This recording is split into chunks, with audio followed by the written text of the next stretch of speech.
Have you ever felt like you're just trying so hard to think positive, but deep down nothing's really changing? Well, what if the real secret isn't about chasing a good feeling, but about changing a belief you don't even know you have? Today, we're going to peel back the layers on popular ideas of manifestation and get to the core of it all, the powerful, invisible assumptions that are quietly writing the story of your life. Let's dive into the law of assumption. Right, we've all heard it a million times. Just think positive, keep your vibration high, and all the good stuff will just show up. But honestly, is that the whole story? What if constantly chasing that good feeling is actually a distraction, and there's a much deeper, much more subtle engine running the show? Okay, so this is where we start to dig in. We're going to move past that surface level idea of just slapping a positive thought on everything. Instead, we'll explore a different framework, one that isn't about forcing an emotion, but about understanding the quiet, powerful beliefs that are the true architects of our lives. So here's the key distinction, and it's a big one. A lot of us know about the law of attraction, right? It's all about emotion, about feeling good to attract what you want. But the law of assumption works from a totally different angle. It's about acceptance. It says you don't have to feel giddy or high vibe for something to happen. You just have to accept it as normal. See, it shifts the focus from what you want to what you quietly expect. And that tiny shift, my friends, is everything. Okay, so if acceptance is the goal, then what's the master key that unlocks it? This next part is all about the foundational principle that makes all the practical techniques we're going to talk about actually work. Think of this as the core engine of the whole process, the law of assumption itself. So what is the law of assumption, really? It's actually super simple. Your life isn't shaped by your biggest hopes or your desperate wishes. Nope. It's shaped by what you quietly, deeply, and consistently accept as normal. It's that unspoken agreement you have with yourself about who you are and what's possible for you. And here's a great way to think about it. An assumption is just a belief you don't even question anymore. It's as obvious to you as the sun rising in the morning. You don't get all excited and emotional about the sun rising, do you? You just expect it. It's normal. That feeling of quiet certainty is the state we're talking about, not some big burst of emotion. And this whole thing works like a chain reaction, a kind of chain of reality. It all starts with your core identity, who you truly believe you are. That identity then fuels all your assumptions. Your assumptions act like a filter for how you see the world, which then guides how you act. And of course, your actions create your results. The real game changer here is realizing you don't change your life by wrestling with the results at the end of the chain. You change everything by shifting that first link, the assumption at the very beginning. All right, the theory is cool and all, but it's the practice that actually makes a difference. So how do we do this?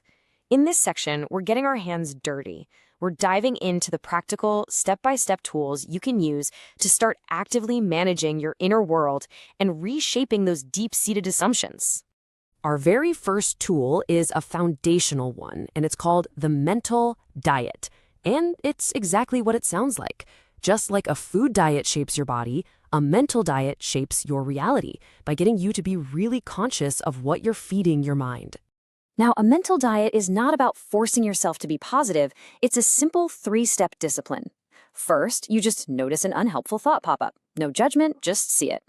Second, you create a tiny little pause. You don't have to fight it, you don't have to believe it, just pause. And third, you gently, and I mean gently, redirect your focus to something else. Even something neutral is fine.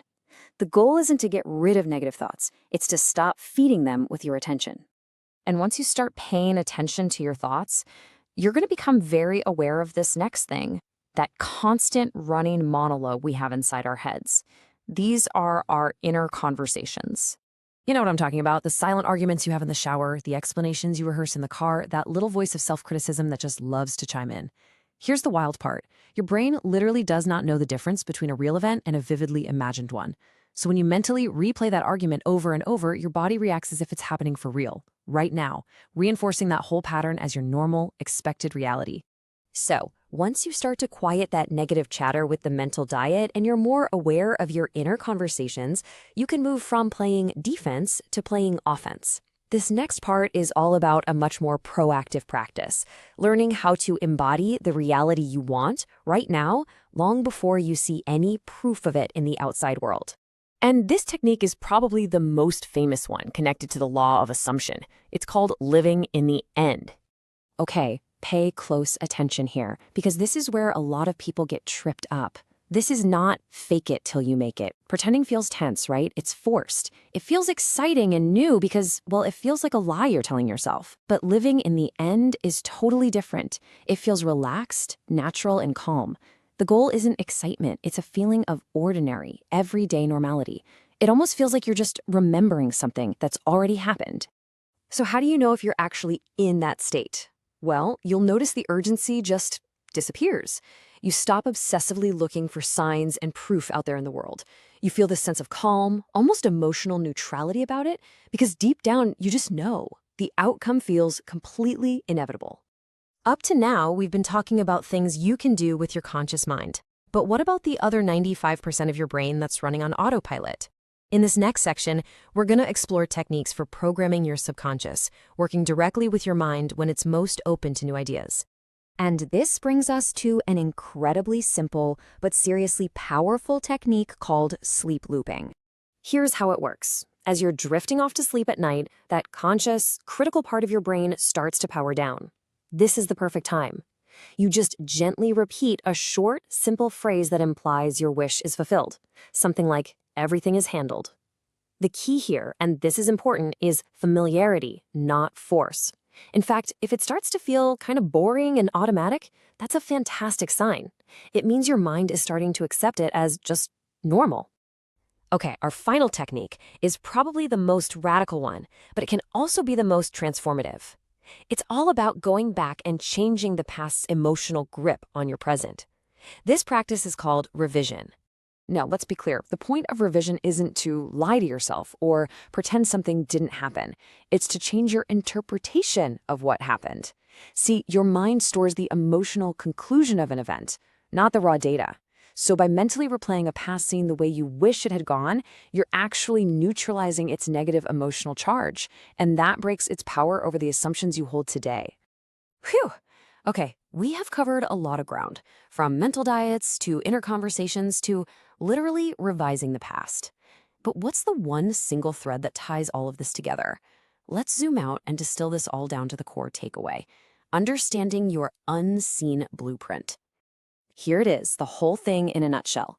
The mental diet, inner conversations, revision, these aren't just random tricks. They're all different tools designed to edit one thing: your set of core assumptions. Think of those assumptions as the invisible blueprint for your life. All your experiences are just the structure being built according to that plan. The real work isn't about trying to force the outside world to change. It's about quietly editing the inner blueprint. Once you do that, the outer world really has no choice but to start rearranging itself to match the new design. And that brings us right back to you. After all of this, there's really only one simple but incredibly powerful question to ask yourself as you go about your day. I'll leave you with this. What quiet, unquestioned assumption